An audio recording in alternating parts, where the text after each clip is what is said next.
लूका रचित सुसमाचार 23वां अध्याय। तब सारी सभा उठकर उसे पिलातुस के पास ले गई और वे यह कहकर उस पर दोष लगाने लगे कि हमने इसे लोगों को बहकाते और कैसर को कर देने से मना करते और अपने आप को मसीह राजा कहते हुए सुना है। पिलातुस ने उससे पूछा, क्या तू यहूदियों का राजा है? उसने उसे उत्तर दिया कि तू आप ही कह रहा है।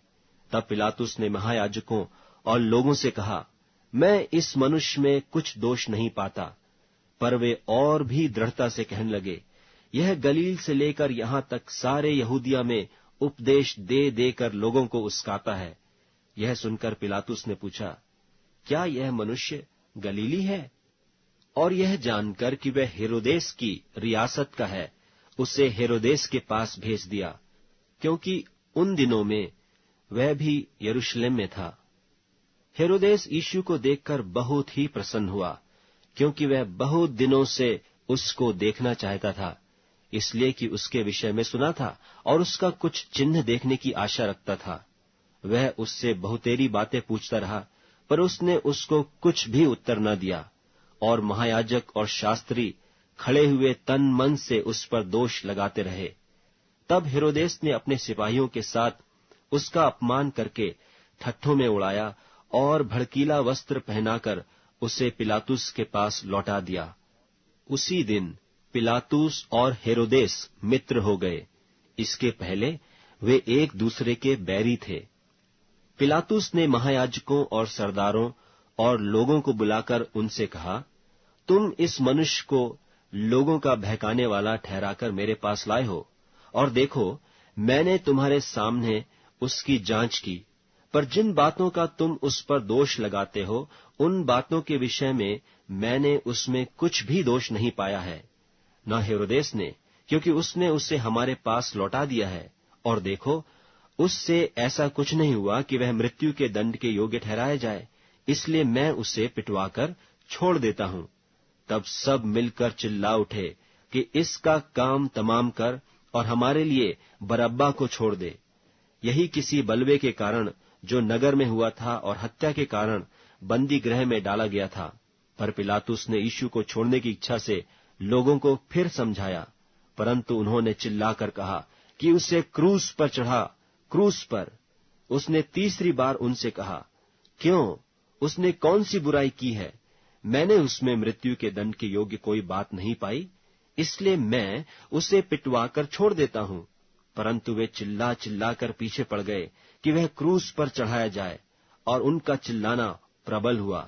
सो पिलातुस ने आज्ञा दी कि उनकी विनती के अनुसार किया जाए, और उसने उस मनुष्य को जो बलवे और हत्या के कारण बंदी गृह में डाला गया था और जिसे वे मांगते थे, छोड़ दिया, और यीशु को उनकी इच्छा के अनुसार सौंप दिया। जब वे उसे लिए जाते थे, तो उन्होंने शमौन नाम एक कुरेनी को, जो गांव से आ रहा था, पकड़कर उस पर क्रूस को लाद दिया कि उसे यीशु के पीछे पीछे ले चले।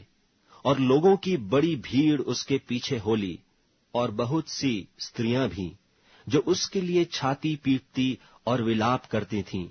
यीशु ने उनकी ओर फिरकर कहा, हे यरूशलेम की पुत्रियों, मेरे लिए मत रो, परंतु अपने और अपने बालकों के लिए रो, क्योंकि देखो, वे दिन आते हैं जिनमें कहेंगे, धन्य है वे जो बांझ हैं, और वे गर्भ जो न जने, और वे स्तन जिन्होंने दूध न पिलाया। उस समय वे पहाड़ों से कहने लगेंगे कि हम पर गिरो, और टीलों से कि हमें ढांप लो, क्योंकि जब वे हरे पेड़ के साथ ऐसा करते हैं, तो सूखे के साथ क्या कुछ न किया जाएगा। वे और 2 मनुष्य को भी, जो कुकर्मी थे, उसके साथ घात करने को ले चले। जब वे उस जगह जिसे खोपड़ी कहते हैं पहुंचे, तो उन्होंने वहां उसे और उन कुकर्मियों को भी, एक को दाहिनी और दूसरे को बाईं ओर क्रूसों पर चढ़ाया। तब यीशु ने कहा, हे पिता, इन्हें क्षमा कर, क्योंकि ये नहीं जानते कि क्या कर रहे हैं। और उन्होंने चिट्ठियां डालकर उसके कपड़े बांट लिए। लोग खड़े खड़े देख रहे थे, और सरदार भी ठट्ठा कर करके कहते थे कि इसने औरों को बचाया। यदि यह परमेश्वर का मसीह है, और उसका चुना हुआ है, तो अपने आप को बचा ले। सिपाही भी पास आकर और सिरका देकर उसका ठट्ठा करके कहते थे, यदि तू यहूदियों का राजा है तो अपने आप को बचा। और उसके ऊपर एक पत्र भी लगा था कि यह यहूदियों का राजा है। जो कुकर्मी लटकाए गए थे, उनमें से एक ने उसकी निंदा करके कहा, क्या तू मसीह नहीं? तो फिर अपने आप को और हमें बचा। इस पर दूसरे ने उसे डांट कर कहा, क्या तू परमेश्वर से भी नहीं डरता? तू भी तो वही दंड पा रहा है। और हम तो न्यायानुसार दंड पा रहे हैं, क्योंकि हम अपने कामों का ठीक फल पा रहे हैं, पर इसने कोई अनुचित काम नहीं किया। तब उसने कहा, हे यीशु, जब तू अपने राज्य में आए तो मेरी सुधि लेना। उसने उससे कहा, मैं तुझसे सच कहता हूं कि आज ही तू मेरे साथ स्वर्गलोक में होगा। और लगभग 2 पहर से तीसरे पहर तक सारे देश में अंधियारा छाया रहा, और सूर्य का उजियाला जाता रहा, और मंदिर का पर्दा बीच से फट गया। और यीशु ने बड़े शब्द से पुकार कर कहा, हे पिता, मैं अपनी आत्मा तेरे हाथों में सौंपता हूं। और यह कहकर प्राण छोड़ दिए। सूबेदार ने जो कुछ हुआ था देखकर परमेश्वर की बड़ाई की और कहा, निश्चय यह मनुष्य धर्मी था। और भीड़ जो यह देखने को इकट्ठी हुई थी, इस घटना को देखकर छाती पीटती हुई लौट गई।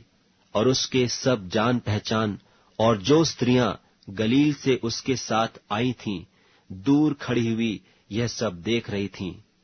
और देखो, यूसुफ नाम एक मंत्री जो सज्जन और धर्मी पुरुष था, और उनके विचार और उनके इस काम से प्रसन्न न था, और वह यहूदियों के नगर अरमतिया का रहने वाला और परमेश्वर के राज्य की बाट जोहने वाला था, उसने पिलातुस के पास जाकर यीशु की लोथ मांग ली और उसे उतारकर चादर में लपेटा और एक कब्र में रखा जो चट्टान में खोदी हुई थी, और उसमें कोई कभी न रखा गया था।